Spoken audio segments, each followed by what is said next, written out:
We are living in an age where the groundwork for the greatest deception ever known to mankind is quietly being laid. Many call for unity, religious harmony, interfaith dialogue, and peace between Christianity and Islam. At first glance, this seems noble.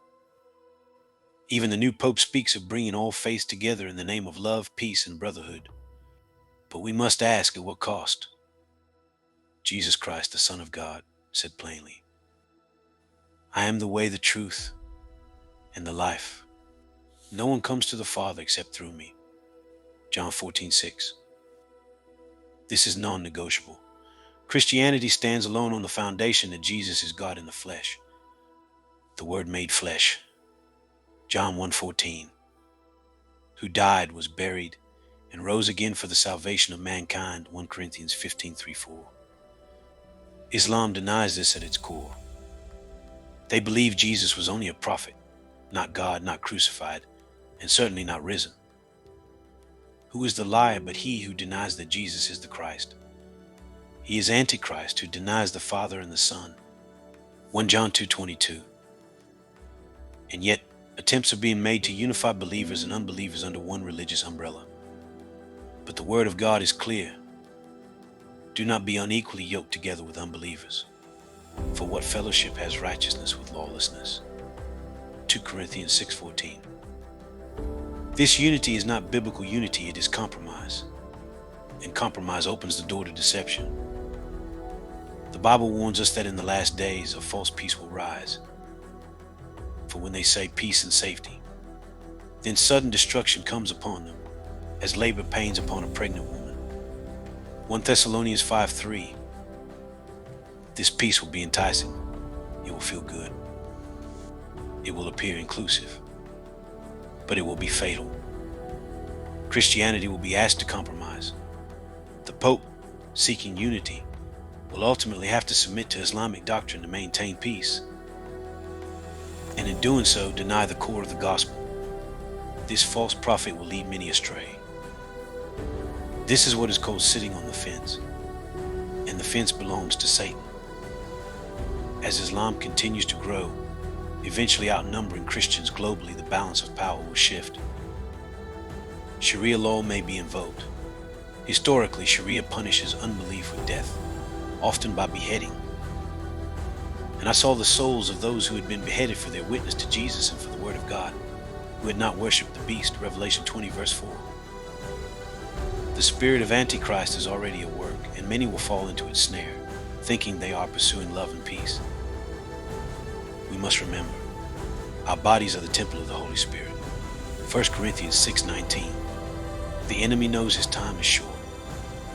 He knows the church will be raptured, caught up to be with the Lord. But before this, he seeks to defile the body of man, the temple, using technology, through nanotech, mRNA manipulation, and hydrogels. He is attempting to alter what God created. This mirrors the days of Noah when fallen angels corrupted the seed of man. Genesis 6. Jesus warned, "As it was in the days of Noah, so also will the coming of the Son of Man be." Matthew 24:37. Satan desires to control, mark, and possess individuals, not with chains but through digital systems, biological injections, and a worldwide surveillance grid. He wants to enter the temple before the temple can repent. In the future, the world will welcome a charismatic, powerful leader, the Antichrist. Many believe he may arise from Islamic roots, claiming to be the long-awaited Mahdi.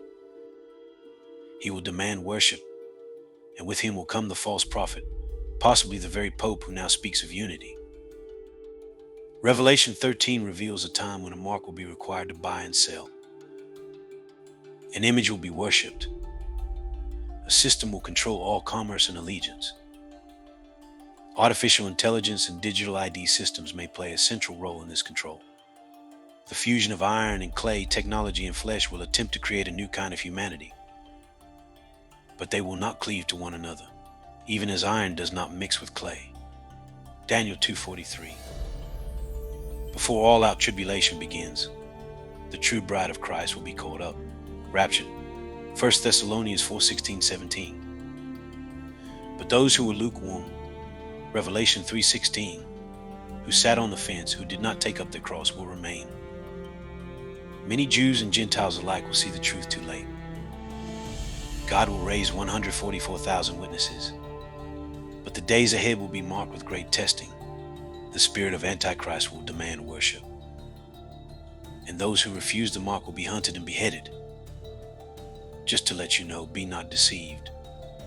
Even the elect, if it were possible, would be deceived. Matthew 24:24. You are right to sound the alarm. What feels like peace now is a setup for great betrayal later. The devil moves subtly, weaving comfort and unity into a net of compromise.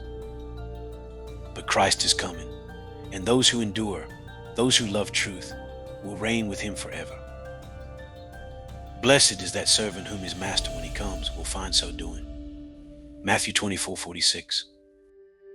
Hold fast, do not be swayed by false unity. Preach the gospel and warn others. Keep your lamp burning, for no one knows the day or the hour. Christ is king, whether you like it or not.